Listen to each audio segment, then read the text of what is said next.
Lewis Hamilton just sent the FIA a message nobody expected, and it wasn't subtle. What happens when a seven-time world champion decides he's had enough of biting his tongue? What does it mean for Ferrari when their own driver starts calling out the officials who control every race result? And how much of this is really about the stewards? And how much of it is about a title fight that's slipping away? Stick around, because this story pulls in Hamilton, the FIA, Ferrari, and the rookie currently leading the championship, and it's messier than anyone expected heading into the summer break. Let's start with exactly what Hamilton said, because this wasn't some vague, diplomatic complaint dressed up in press conference language. This was blunt, frustrated, almost exasperated. Hamilton told reporters, essentially, that no matter what chance he gives the stewards, they hand him a penalty every single time. Read that again. That's not a driver quietly disagreeing with one decision. That's a seven-time world champion, one of the most respected voices in the sport's history, openly suggesting there's a pattern working against him. And the thing is, the numbers actually back him up, at least on the surface. Because heading into the summer break, Hamilton had picked up 4 separate penalties across just 3 consecutive race weekends. 4. In 3 races. Let's walk through them, because each one adds a different layer to this story. It started at Silverstone, where he was hit with a 5-second penalty for a false start.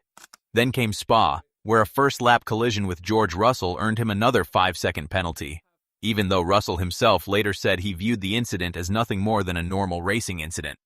Then Hungary happened, and Hungary is really where this whole controversy boiled over. Hamilton picked up not 1 but 2 separate penalties in the same weekend. A 3-place grid drop in qualifying for impeding Oscar Piastri, and then a 5-second time penalty in the race itself for breaking the pit lane speed limit. And here's the detail that makes that second one almost unbelievable. He wasn't going 5 kilometers an hour over the limit. He wasn't even going 1 kilometer an hour over. He was clocked at just 0.1 kilometers per hour over the 60 km/h pit lane limit, 1/10 of a kilometer per hour. That's the kind of margin that sounds less like a driving infraction and more like a rounding error, and yet it cost him a guaranteed point swing in a championship battle that's tightening by the week. So when Hamilton says the stewards seem to penalize him at every opportunity, you can start to understand where that frustration is coming from. 4 penalties, 3 races, and margins so small they're almost impossible to defend against. But here's where the story gets more complicated, because not everyone agrees Hamilton's hands are entirely clean in this. Former FIA steward Johnny Herbert pushed back hard, arguing that the version of Hamilton from a decade ago simply wouldn't have committed the pit lane speeding offense that triggered his latest penalty. That's a pointed rebuttal from someone who spent years inside the steward's room, essentially suggesting Hamilton's frustration might be misplaced. That maybe this isn't about the FIA being harsh, but about small errors creeping into his driving under pressure. And that's exactly the tension driving this entire controversy. Is Hamilton right that the officiating has been inconsistent and overly strict? Or is Ferrari's own team principal accidentally proving the opposite? Because Fred Vasseur, when he broke down what happened in Hungary, didn't defend Hamilton by blaming the stewards. He described it as a genuine chain reaction of small mistakes. Hamilton locking a wheel on pit entry, the team losing time during the stop itself, and then Hamilton trying to make up for it by pushing the pit lane release right to the very edge of what's allowed, and just barely stepping over the line. Vasseur's own words were that once you start making one mistake under pressure, it becomes easy to make another, and that Hungary was a clear example of exactly that pattern playing out in real time. So here's Ferrari's own team boss, essentially agreeing that human error, not FIA bias, was the real story in Hungary. But then, in the very same set of comments, Vasseur did something that muddies the picture even further. He took responsibility for the qualifying incident too, revealing that Ferrari's own team communication had failed Hamilton, warning him about Piastri's approaching lap far too late for him to react in time. Vasseur openly said the team hadn't done a good enough job, and that the delay in getting Hamilton the information was Ferrari's mistake, not his. So which is it? Is this a story about a driver under pressure making costly errors? Is it a story about a team letting its own driver down at the worst possible moments? Or is it, at least partly, exactly what Hamilton himself suggested, a stewarding system that's being unusually strict on marginal calls? This is where the championship picture becomes impossible to ignore, because none of this frustration exists in a vacuum.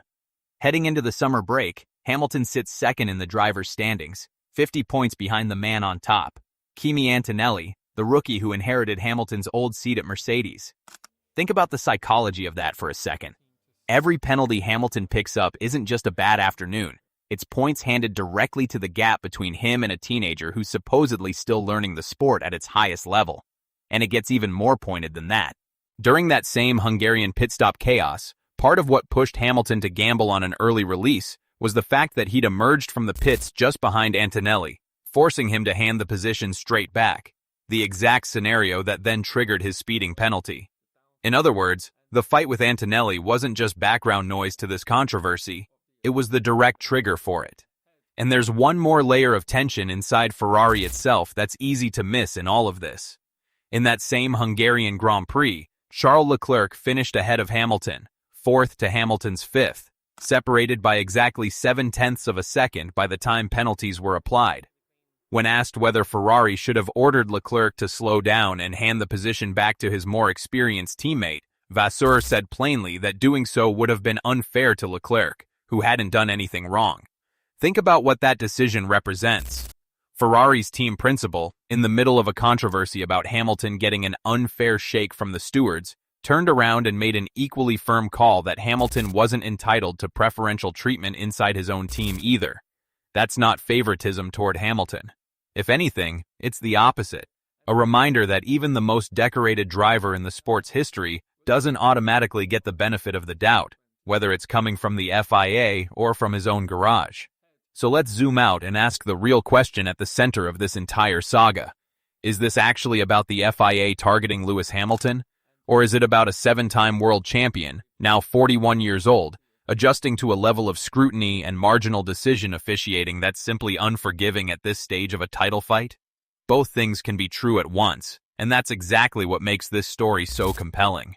The stewards' decisions, taken individually, each have a technical justification behind them. A genuine speed breach, a genuine impeding incident, a genuine first-lap contact. But taken together, 4 penalties in 3 races, at the exact moment Hamilton is fighting to close a 50-point gap, it's easy to see why frustration boiled over into a blunt public statement rather than another carefully diplomatic non-answer.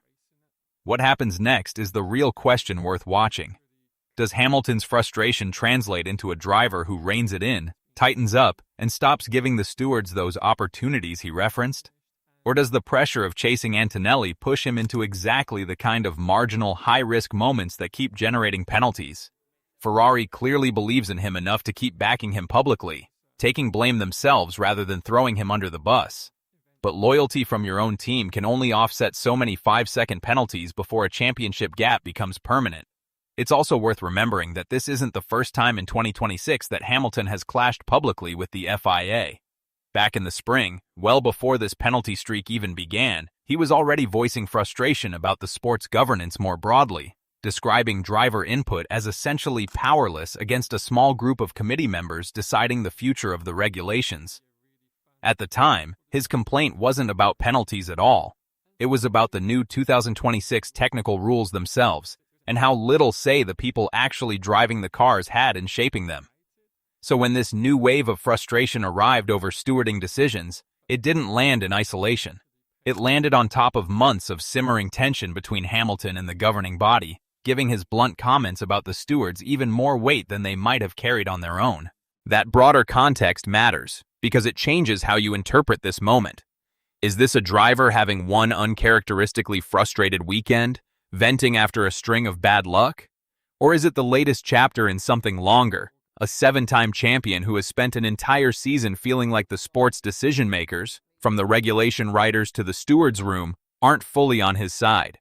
The FIA, for what it's worth, has pushed back on some of the broader criticism too, with officials pointing out that the governing body's hands were often tied by manufacturers who were slow to agree on rule changes in the first place.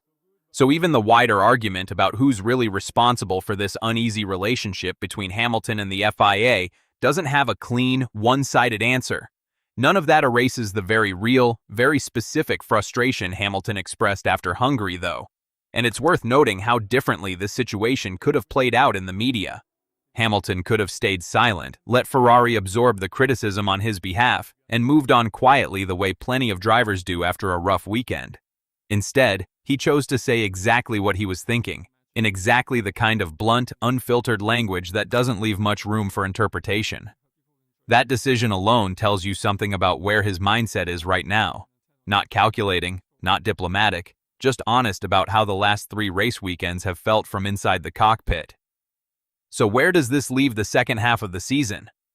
Hamilton heads into the next stretch of races carrying real frustration, a 50-point deficit, and a stewarding history that's now firmly on record. Ferrari heads in having publicly admitted their own share of the blame, while also drawing a clear line about fairness between their 2 drivers. And Antonelli, the rookie at the center of all this pressure, keeps quietly building a championship lead while everyone else argues about penalties, radio calls, and tenths of a kilometer per hour. What do you think? Was Hamilton right to call out the stewards, or is this more about Ferrari and Hamilton making costly mistakes under pressure? Let me know in the comments, because this debate is splitting the fan base right down the middle. And if you want to keep up with every twist as this title fight heads into its most intense stretch, make sure you're subscribed with notifications turned on. There's a lot more of this story still to come. See you in the next one.